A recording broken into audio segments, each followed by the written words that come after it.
update on the topic traditional assessment versus alternative assessment.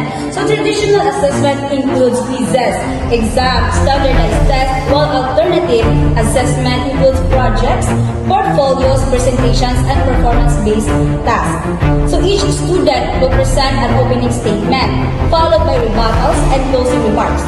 Let us begin with the opening statements with the side supporting traditional assessment to be followed by the statement of the other side. Good day. I stand in favor of traditional assessment. Why? Traditional assessment is effective because it requires correct answers, making evaluation objective and clear. Students know exactly what is expected of them and teachers can easily determine whether learning has occurred. This clarity is essential, especially in large classes where efficiency is important. Another advantage is that it's easily scored. Teachers can check tests quickly and fairly, minimizing biases. Standardized tests, multiple choice exams, and short answers questions provide consistent measurement of student achievement. Traditional also focuses on core knowledge and facts before students can apply skills in real-life situations. They must first master basic concepts. Without a strong foundation, higher level tasks because it is very difficult. Moreover, traditional assessment prepares students for real-life situations such as board exam, entrance tests, and other standardized evaluations. These situations still exist in our society, and students must be trained to perform under such conditions. Thank you. Good day. I strongly support alternative assessment. Unlike traditional assessment, it only looks for the right answer. Alternative assessment, students explain their decision, demonstrate their understanding, and learning becomes more meaningful. Alternative assessment is also connected to the real-life context. Tasks are similar to what professionals encountered in real life. This practice helps students to prepare in a real-life situation. It also integrates multiple intelligence, skills, and knowledge. Students can analyze, create, innovate, and solve realistic problems. These are multi-step, multifaceted, learning authentic experiences. And also, one of the major features of alternative assessment is iterative in nature. Students improve through learning, and also at the same time, students can be able to stand on their own feet.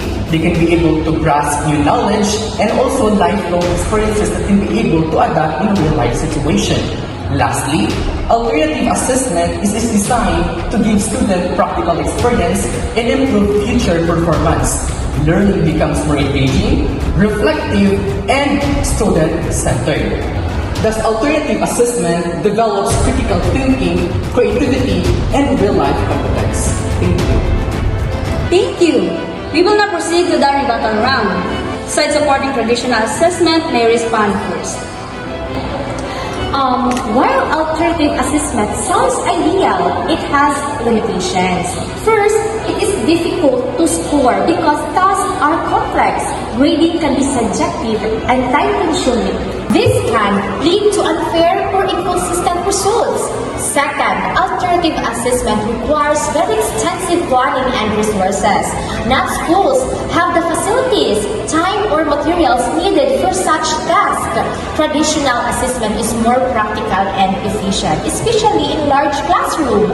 Third, not all subjects require real-life performance tasks. Some areas, such as mathematics, formulas, or factual knowledge, still require accuracy, and mastering traditional assessment ensures students truly understand basic content.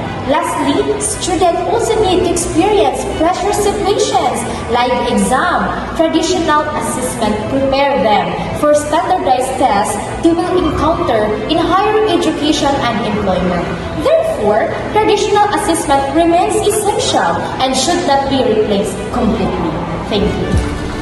Thank you, Ms. Baluno. Mr. Tomo, your rebuttal, please.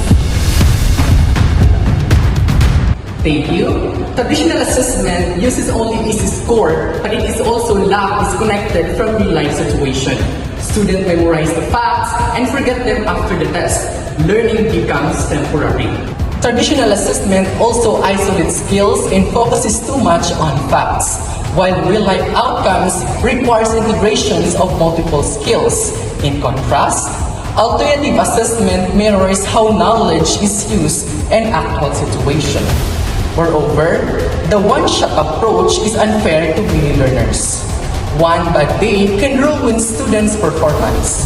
Alternative assessment allows students to revise, improve, and grow through feedback.